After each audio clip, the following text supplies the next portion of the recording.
দরসে তারা বিরালো রাত্রি আলোকিত করে নাও ভাই আমার। আলহামদুলিল্লাহি রাব্বিল আলামিন ওয়াসসালাতু ওয়াসসালামু আলা সাইয়্যিদিল মুরসালিন আম্মা বা'দ ফাআউযু বিল্লাহি মিনাশ শাইতানির রাজীম বিসমিল্লাহির রহমানির রহিম الصلاة والسلام عليك يا رسول الله وعلى آلك وصحابك يا حبيب الله الصلاة والسلام عليك يا نبي الله وعلى آلك وصحابك يا نور الله মাদানী চ্যানেলের দর্শকবৃন্দ দরুদ শরীফ পাঠ করার অগণিত ফজিলত এবং বরকত রয়েছে।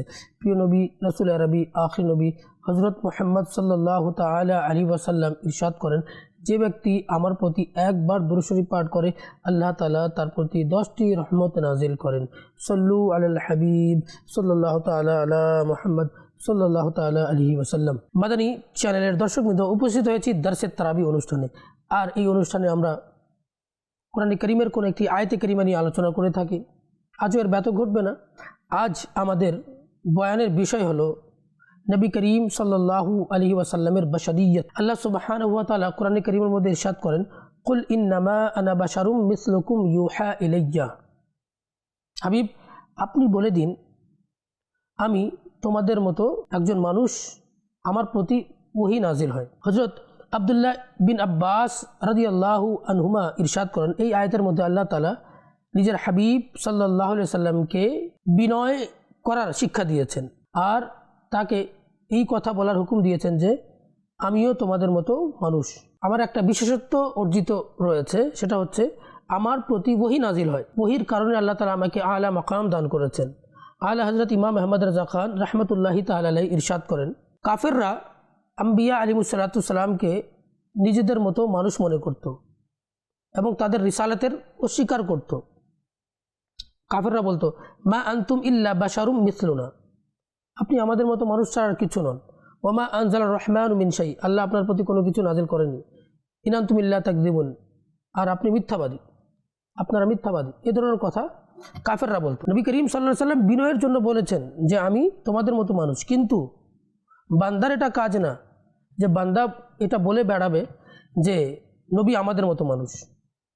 নবী করিম সাল্লাল্লাহু আলাইহি সাল্লাম বিনয় করবেন। এখানে তো পার্থক্য করে দেওয়া হয়েছে যে এখানে নবী করিম সাল্লাল্লাহু আলাইহি সাল্লাম বলছেন যে ইন্নামা আনা বাশারুম মিসলুকুম ইউহা, আমি তোমাদের মতো মানুষ, আমার প্রতি ওহী করা হয়। তো যে ব্যক্তি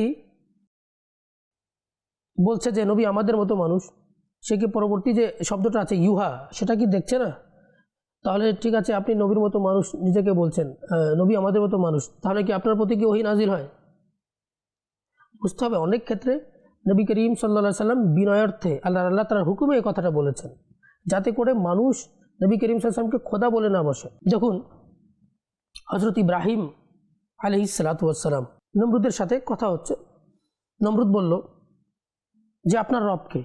ইব্রাহিম আলাইহিস সালাতু ওয়াস সালাম বললেন, আমার রব তিনি যিনি মৃতকে জীবিত করেন, জীবিতকে মৃত্যুদান করেন। নমরুদ বলল, আমিও এই কাজটা পারি। নমরুদ কি করলো, যেই অপরাধীকে ফাঁসির শাস্তি দেওয়া হয়েছিল তাকে কি করলো, মুক্ত করে দিল। আর যাকে ফাঁসির শাস্তি দেওয়া হয়নি তাকে ফাঁসির কাঠগড়ায় দাঁড় করিয়ে দিল। ইব্রাহিম আলাইহিস সালাতু সালামকে বলল যে দেখুন আমি কি করলাম, মৃতকে জীবিত করলাম, জীবিতকে মৃত করে দিলাম। ইব্রাহিম আলাইহিস সালাতু সালাম বললেন, আচ্ছা, এই কথার সাথে রিলেটেড ইব্রাহিম আলাইহিস সালাতু সালাম তাকে কোনো প্রত্যুত্তর দেননি। তিনি আর একটা প্রশ্ন ছুড়ে দিলেন যে আমার রব তিনি যিনি পূর্ব থেকে সূর্য উদয় করেন এবং পশ্চিমে কি করেন, অস্তমিত করেন। তুমি তাহলে পশ্চিম থেকে সূর্যকে উদয় করো এবং পশ্চিমে অস্তমিত করে দেখাও। তখন সে বলল যে সে হতভম্ব হয়ে গেল, আর সে কোনো উত্তর দিতে পারল না। এখানে দেখুন হযরত ইব্রাহিম আলাইহিস সালাতু সালাম কি বললেন যে আমার রব পূর্ব থেকে সূর্যকে উদয় করেন, পশ্চিম অস্তমিত করেন। ইব্রাহিম আলাইহিস সালাতু সালাম বলছেন যিনি পশ্চিম থেকে উদয় করবেন তিনি কি হবেন, খোদা হবেন।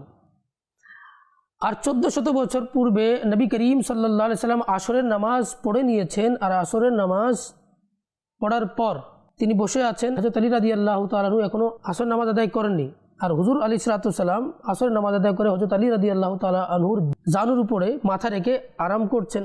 আর এদিক কি হলো, সূর্য অস্তমিত হলো হযরত আলী রাদিয়াল্লাহু তাআলা আনহু আসর নামাজ আদায় করতে পারেননি। হযরত আলী রাদিয়াল্লাহু আনহু কান্না করলেন। নবী করিম সাল্লাল্লাহু আলাইহি ওয়াসাল্লাম জাগ্রত হলেন, জিজ্ঞেস করলেন ব্যাপারটা কি, আলী কান্না করছো কেন? হযরত আলী রাদিয়াল্লাহু আনহু বলেন, ইয়া রাসূলুল্লাহ, আমি আসরের নামাজ আমার কাজা হয়ে গেছে। নবী করিম সাল্লাল্লাহু আলাইহি ওয়াসাল্লাম ইশারা করলেন, অস্তমিত সূর্য কি হয়ে গেল, উদয় হয়ে গেল। আর যতক্ষণ পর্যন্ত হযরত আলী রাদিয়াল্লাহু তাআলা আনহু নামাজ আদায় করেনি ততক্ষণ পর্যন্ত সূর্য ডুবেনি। দেখুন, হযরত ইব্রাহিম আলাইহিস সালাম বলেছিলেন যে যে পশ্চিম থেকে সূর্যকে কি করবে, উদয় করবে, সে খোদা হবে। এখন 1400 বছর পূর্বে নবী করিম সাল্লাল্লাহু আলাইহি ওয়াসাল্লাম কী করলেন, হযরত আলী রাদিয়াল্লাহু তাআলা আনহুর জন্য কী করে দিলেন, পশ্চিম থেকে সূর্যকে উদয় করে দিলেন। আর আল্লাহ তাআলা এই জন্য নবী করিম সাল্লাল্লাহু আলাইহি ওয়াসাল্লামকে ওহী নাজিল করলেন যে হাবিব, আপনি সূর্য উদয় করেছেন, আপনি বলুন, কুল ইন্নামা আনা বাশারুম মিসলুকুম ইউহা ইলাইয়া, আমি তোমাদের মতো মানুষ, আমার প্রতি ওহী নাজিল হয়। দেখুন, সূর্যকে যদি পশ্চিম থেকে উদয় করে দেওয়া হয়, মানুষ খোদা বলা শুরু করে দেবে। হযরত ঈসা আলাইহিস সালাম মানুষকে জীবিত করে দিলেন। তার অনুসারীরা, তৎকালীন লোকেরা হযরত ঈসা আলাইহিস সালামকে খোদা হিসেবে মান্য করা শুরু করে দিল। তো নবী করিম সাল্লাল্লাহু আলাইহি সাল্লামের মাধ্যমে যে মুজিজা প্রকাশ পেয়েছে, মুজিজাগুলো দেখে সেখানকার মানুষ খোদা বলে না বসে, এই জন্য নবী করিম সাল্লাল্লাহু আলাইহি সাল্লাম নিজে বললেন, আর আল্লাহ তাআলার হুকুম দেওয়ার কারণে বললেন যে আমি তোমাদের মতো মানুষ। কিন্তু কোনো উম্মতিকে আল্লাহ তাআলা বলেননি যে তোমরা বলা শুরু করে দাও যে নবী আমাদের মতো মানুষ। নবী করিম সাল্লাল্লাহু আলাইহি ওয়াসাল্লাম 15 দিনের রোজা রাখতেন, একবার ইফতারি আর একবার সাহরি, সৌমে বিশাল রাখতেন লাগাতার 15 দিন। সাহাবা কেরাম নবী করিম সাল্লাল্লাহু আলাইহি ওয়াসাল্লামকে অনুসরণ করতে গিয়ে তারা রোজা রাখা শুরু করে দিলেন। মসজিদে মুসল্লির সংখ্যা কমে গেল। নবী করিম সাল্লাল্লাহু আলাইহি ওয়াসাল্লাম বললেন, ব্যাপারটা কি, মসজিদের সংখ্যা কম কেন? ইয়া রাসূলুল্লাহ, ইয়া হাবিবাল্লাহ, আপনি যে সময় বিশাল রেখেছেন, আপনাকে দেখে আপনার সাহাবা কেরামও রোজা রেখেছে, সময় বিশাল রেখেছে। নবী করিম সাল্লাল্লাহু আলাইহি ওয়াসাল্লাম বললেন, সবাইকে ডেকে নিয়ে আসো। বলে, কী ব্যাপার, তোমরা মসজিদে আসছো না কেন? তারা বলে, ইয়া রাসূলুল্লাহ, ইয়া হাবিবাল্লাহ, আপনি যে সময় বিশাল রেখেছেন, আমরাও চিন্তা করলাম যে আমরাও রোজা রাখি, কিন্তু আমরা দুর্বল হয়ে গেছি। তখন নবী করিম সাল্লাল্লাহু আলাইহি ওয়াসাল্লাম সাহাবা কেরামকে বললেন, আইয়ুকুম মিসলি, তোমাদের মধ্যে কে আছে যে আমার মতো, লাস্তু কা আহাদিকুম, যে আমি তোমাদের মতো নই, আন্নি আবিতু ইনদা রাব্বি, আমি তো আমার রবের নৈকট্যে, আমি আমার রবের নৈকট্যে রাত যাপন করি। ইউতইমুনি, আমার রব আমাকে খাওয়ায়, ওয়া ইয়াসকিনি, এবং আমার রব আমাকে পান করায়। দেখুন, নবী করিম সাল্লাল্লাহু আলাইহি ওয়াসাল্লাম সাহাবা কেরামকে বলছেন, আইয়ুকুম মিসলি, তোমাদের মধ্যে কে আছো আমার মতো। এক জায়গায় বলছেন, আবার যারা দেখেছে কাফের তাদেরকে বললেন যে আমি তোমাদের মতো মানুষ। তো প্রেক্ষাপট বুঝতে হবে, কারণটা কি। কাফেররা যেন নবী করিম সাল্লাল্লাহু আলাইহি ওয়াসাল্লামকে খোদা না বলে, বরং রাসূল হিসেবে মান্য করে, খোদার বান্দা হিসেবে মান্য করে, তারা যেন ঈমান আনয়ন করে, সেজন্য এটা বলার একটা উদ্দেশ্য। আর এখানে সাহাবা কেরামকে বোঝানো হচ্ছে যে তোমাদের মধ্যে কেউ আমার মতো নয়, এখানে মাকাম ও মারতাবা বোঝানো হচ্ছে। সদরুল ফাজিল মুফতি নাঈমুদ্দিন মুরাদাবাদী রাহমাতুল্লাহি তাআলা আলাইহি ইরশাদ করেন, আসলে নবী করিম সাল্লাল্লাহু আলাইহি ওয়াসাল্লামের যেটা বাহ্যিক সৌন্দর্য, সেই সৌন্দর্যের মতো কারো সৌন্দর্য হতে পারে না। নবী করিম সাল্লাল্লাহু আলাইহি ওয়াসাল্লামের ভ্রু মুবারক, নবী করিম সাল্লাল্লাহু আলাইহি ওয়াসাল্লামের চোখ মুবারক, নবী করিম সাল্লাল্লাহু আলাইহি ওয়াসাল্লামের চুল মুবারক, নবী করিম সাল্লাল্লাহু আলাইহি ওয়াসাল্লামের চেহারা মুবারক, নবী করিম সাল্লাল্লাহু আলাইহি ওয়াসাল্লামের দাড়ি মুবারক, এই যেটা বাহ্যিক যেটা অবয়ব, শারীরিক যেটা সৌন্দর্য, সেটার মিসাল পাওয়া যায় না। আর মাকাম তো দূরের কথা। নবী করিম সাল্লাল্লাহু আলাইহি ওয়াসাল্লামের চেহারা এমন, যার ব্যাপারে আল্লাহ তাআলা শপথ করছেন, ওয়াদ-দুহা, হাবিব আপনার চেহারার শপথ, ওয়াল-লাইল, আপনার চুলের শপথ। নবী করিম সাল্লাল্লাহু আলাইহি ওয়াসাল্লাম যে কথা বলছেন, আল্লাহ তাআলা সেই কথার শপথ করছেন। আলা হযরত রাহমাতুল্লাহি তাআলা আলাইহি বলেছেন, है कलाम इलाही में शम्सुद्दुहा, तेरे चेहरे नूर व फिज़ा की कसम, कसम शब तार में राज ये था कि हबीब की जुल्फ़े दुता की कसम। और आला हज़रत रहमतुल्लाहि ताला अलैहि बोलेছেন, लम याति नज़ीरु कफ़ी नज़रिन मिसले तू न शुद्ध पैदा जाना, जग राज को ताज तोरे सरसो है तुझको शहे दूसरा जाना। और नबी करीम सल्लल्लाहु अलैहि वसल्लमेर प्रसिद्ध साहाबी हज़रत हस्सान बिन साबित रदियल्लाहु ताला अन्हु इरशाद करें, व अहसानु मिनका लम तरक़त्तु आइनी व अजमलु मिनका लम तलिदिन निसाउ खुलिक़ता मुबर्रअन मिन कुल्लि आइबिन काअन्नका क़द खुलिक़ता कमा तशाउ। नबीर साहाबी हस्सान बिन साबित এর আকীদা হচ্ছে তিনি বলছেন ওয়া আহসানু মিনকা লাম তারাকাতু আইনি, ইয়া রাসূলুল্লাহ ইয়া হাবিবাল্লাহ, আপনার মতো সুদর্শন ব্যক্তিকে আমি কখনো দেখিনি। ওয়া আজমালু মিনকা লাম তালিদিন নিসাউ, এবং আপনার মতো সুদর্শন ব্যক্তিকে কোনো মা জন্ম দেয়নি। খলিকতা মুবাররাআম মিন কুল্লি আইবিন, এবং আপনাকে সর্বপ্রকার দোষ থেকে মুক্ত করে সৃষ্টি করা হয়েছে। কান্নাকা কাদ খলিকতা কামা তাশাউ, যেন আপনাকে আপনি যেভাবে চেয়েছেন সেভাবে আপনার পালন করতে আপনাকে সৃষ্টি করেছে। এখানে নবী করিম সাল্লাল্লাহু আলাইহি সাল্লামকে যে বাশার বলা হয়েছে, কুল ইন্নামা আনা বাশারুম মিসলুকুম, এই ব্যাপারে তিনটি গুরুত্বপূর্ণ বিষয় শুনুন।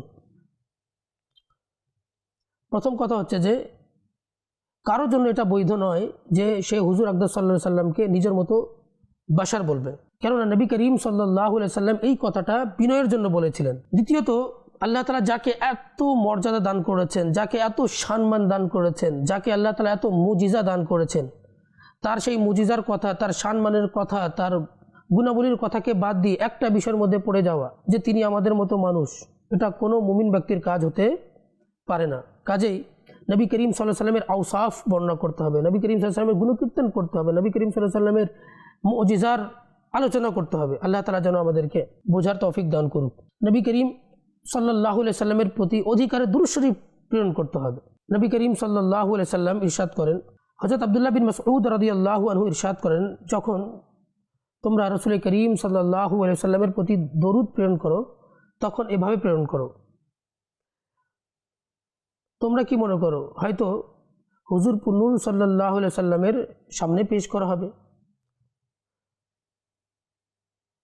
লোকেরা আরজ করলো, তাহলে আমাদেরকে শিখিয়ে দিন যে আমরা কিভাবে দরুদ শরীফ পাঠ করব। তখন তিনি এভাবে পড়লেন, আল্লাহুম্মা জাআল সালাতাকা ওয়া রাহমাতাকা ওয়া বারাকাতিকা আলা সাইয়্যিদিল মুরসালিন ওয়া ইমামিল মুত্তাকিন ওয়া খাতামান নাবিয়্যিন মুহাম্মাদিন আবদিকা ওয়া রাসূলিকা ইমামিল খায়রি ওয়া কাঈদিল খায়রি ওয়া রাসূলির রাহমাতি আল্লাহুম্মা বা'আথহু মাকামান মাহমুদা يغبطه به الأولون والآخرون اللهم صل على محمد وعلى آل محمد كما صليت على إبراهيم وعلى آل إبراهيم إنك حميد مجيد اللهم بارك على محمد وعلى آل محمد كما باركت على إبراهيم وعلى آل إبراهيم إنك حميد مجيد। এভাবে হযরত আব্দুল্লাহ ইবনে মাসউদ রাদিয়াল্লাহু তাআলা আনহু কি করলেন? দুরূদ শরীফ শিখালেন। আর তৃতীয় বিষয়টা হচ্ছে, এটা কোরআনে কারীমের মধ্যে বিভিন্ন জায়গায় বলা হয়েছে যে নবীকে আমাদের মতো মানুষ বলা। সাধারণ মানুষ যদি এটা বলে যে নবী আমাদের মতো মানুষ, এই কাজটা কোনো মুসলমানের কাজ না, এটা মূলত কাফেরদের কাজ। কাফেররা বারবার নবীদের কাছে গিয়ে বলতো যে আপনি তো আমাদের মতো মানুষ, আপনার প্রতি কীভাবে ওহী নাজিল হলো, আমরা আপনাদেরকে জাদুকর মনে করি, এই ধরনের কথাবার্তা বলতো। আল্লাহ তাআলা যেন আমাদেরকে নবী করিম সাল্লাল্লাহু তাআলা আলাইহি ওয়াসাল্লামের শান মান বর্ণনা করার তৌফিক দান করুক। আল্লাহ সুবহানাহু ওয়া তাআলা কোরআনে কারীমের মধ্যে ইরশাদ করেন, ইন্নাল্লাযীনা আমানু ওয়া আমিলুস সালিহাতি সায়াজআলু লাহুমুর রহমানু উদ্দা, নিশ্চয়ই যারা ঈমান এনেছে এবং যারা ভালো কাজ করেছে অতি শীঘ্রই আল্লাহ তাআলা তাদের জন্য ভালোবাসা সৃষ্টি করে দেবেন। এই আয়াতে মোবারকার তাফসীরের মধ্যে অধিকাংশ মুফাসসিরিন বুখারী এবং মুসলিমের এই হাদিসটা নিয়ে এসেছেন যে হুজুর আকরাম সাল্লাল্লাহু আলাইহি ওয়াসাল্লাম ইরশাদ করেন, আল্লাহ যখন কোনো বান্দাকে ভালোবাসেন তখন হযরত জিবরাইল আলাইহিস সালাতু ওয়াসসালাম আহ্বান করা হয় যে আল্লাহ অমুক বান্দাকে ভালোবাসে, সুতরাং তুমিও তাকে ভালোবাসো। তখন জিবরাইল আলাইহিস সালাতু ওয়াসসালাম তাকে ভালোবাসেন। এরপর হযরত জিবরাইল আলাইহিস সালাম আসমানবাসীদেরকে আহ্বান করেন আর বলেন যে আল্লাহ অমুক বান্দাকে ভালোবাসেন, সুতরাং তোমরাও তাকে ভালোবাসো। সুতরাং আসমানবাসীরা ওই ব্যক্তিকে ভালোবাসে, ওই বান্দাকে ভালোবাসে। এরপর জমিনবাসীদের মধ্যে, পৃথিবীবাসীদের মধ্যে তার গ্রহণযোগ্যতা হয়ে যায়, এমনকি জমিনবাসীরাও, পৃথিবীবাসীরাও তাকে ভালোবাসা শুরু করে দেয়। দেখুন, পৃথিবীর মধ্যে আল্লাহর ওলিদেরকে যে মানুষ ভালোবাসছে, কেন ভালোবাসছে? হাদিসের মধ্যে কারণটা বলে দেওয়া হয়েছে। আসলে আল্লাহ তাকে ভালোবাসছেন, জিবরাইল আলাইহিস সালাতু ওয়াসসালাম ভালোবাসছেন, ইভেন সমস্ত ফেরেশতারা তাকে ভালোবাসছেন, বিধায় মানুষের অন্তরে তাদের ব্যাপারে ভালোবাসা সৃষ্টি হয়ে গেছে। আজকে অনেকে দেখা যাচ্ছে যে কিছু লোক আছে, যেমন খাজা গরিব নওয়াজ রহমতুল্লাহি তাআলাকে লাখো লাখ মানুষ ভালোবাসে, আর কিছু কিছু অলি বিদ্বেষীও আছে। তাদের বোঝা উচিত, দেখুক যে লাখ লাখ মানুষের অন্তরে খাজা গরিব নওয়াজ রহমতুল্লাহি তাআলার যে ভালোবাসা সৃষ্টি হয়েছে, কিভাবে সৃষ্টি হয়েছে? আসলে তিনি আল্লাহ তাআলার দরবারে মকবুল, আল্লাহ ভালোবাসেন, জিবরাইল আলাইহিস সালাম ভালোবাসেন, ফেরেশতারা ভালোবাসেন বিধায় তার মকবুলিয়ত পৃথিবীর মধ্যে ছড়িয়ে গেছে। হযরত আব্দুল্লাহ ইবনে আব্বাস রাদিয়াল্লাহু আনহুমা ইরশাদ করেন, আল্লাহ তাআলা নেককার মানুষের ভালোবাসা মানুষের অন্তরে ঢেলে দেন। আর যেটা কোরআনের এই আয়াতে কারিমার মধ্যে যে উদ্দা যে শব্দটা আছে, এর তাফসীরের মধ্যে আরও ইরশাদ করেন, এর দ্বারা দুনিয়ার ভালো রিজিক, মানুষের মুখের মধ্যে ভালো আলোচনা এবং মানুষের অন্তরে ভালোবাসাকে বোঝানো হয়েছে। ইমাম মুজাহিদ রহমতুল্লাহি তাআলা আলাইহি ইরশাদ করেন যে আল্লাহ স্বয়ং ওই বান্দাকে ভালোবাসেন আর মখলুকের মাহবুব বানিয়ে দেন। হযরত হারাম বিন হাইয়ান রহমতুল্লাহি তাআলা আলাইহি ইরশাদ করেন, যখন বান্দা নিজের অন্তর থেকে আল্লাহ তাআলার দিকে মনোযোগী হয়ে যায়, তখন আল্লাহ ইমানদারদের অন্তরকে তার দিকে মনোযোগী করে দেন, এমনকি তার জন্য মানুষের ভালোবাসা এবং দয়াদ্রতাকে সৃষ্টি করে দেন। আল্লামা ইসমাইল হাক্কি রহমতুল্লাহি তাআলা আলাইহি তাবিলাতে নজমিয়ার বরাত দিয়ে বলেন, ঈমান ভালো আমল আর সেটার ফলাফলকে একটা সুন্দর দৃষ্টান্তের সাথে বর্ণনা করেন যে এই আয়াত ওই দিকে ইশারা করছে, যখন ঈমানের বীজ অন্তরের ক্ষেতের মধ্যে, অন্তরের ভূমির মধ্যে লেগে যায় এবং নেক আমলের পানি দ্বারা যখন সেটাকে লালন করা হয় এবং সেটা যখন বাড়তে থাকে, এমনকি সেটা দ্বারা ফল বের হয়, আর সেটার ফল হচ্ছে আল্লাহ তাআলার ভালোবাসা, আম্বিয়া কেরাম আলাইহিস সালাতু ওয়াস সালাম, ফেরেশতা এবং মুমিনদের ভালোবাসা। আল্লাহ তাআলা যেন আমাদেরকে নেককারদের সাহচর্যে থাকার তৌফিক দান করুক, আল্লাহর ওলিদের পদাঙ্ক অনুসরণ করার তৌফিক দান করুক, তার প্রতি অন্তরের মধ্যে মোহাব্বত লালন করার তৌফিক দান করুক। আমিন বিজাহি নবীল আমিন ওয়া সাল্লাল্লাহু তাআলা আলাইহি ওয়াসাল্লাম। আজ এই পর্যন্ত। আগামী অনুষ্ঠানে আবারও আপনাদের সম্মুখে নতুন একটা বিষয় নিয়ে উপস্থিত হব। ততক্ষণ পর্যন্ত ভালো থাকুন, সুস্থ থাকুন, মাদানী চ্যানেল দেখতে থাকুন। সাল্লু আলাল হাবিব সাল্লাল্লাহু তাআলা আলা মুহাম্মদ সাল্লাল্লাহু আলাইহি ওয়াসাল্লাম। দরসে তারা বিরালো রাতি আলোকিত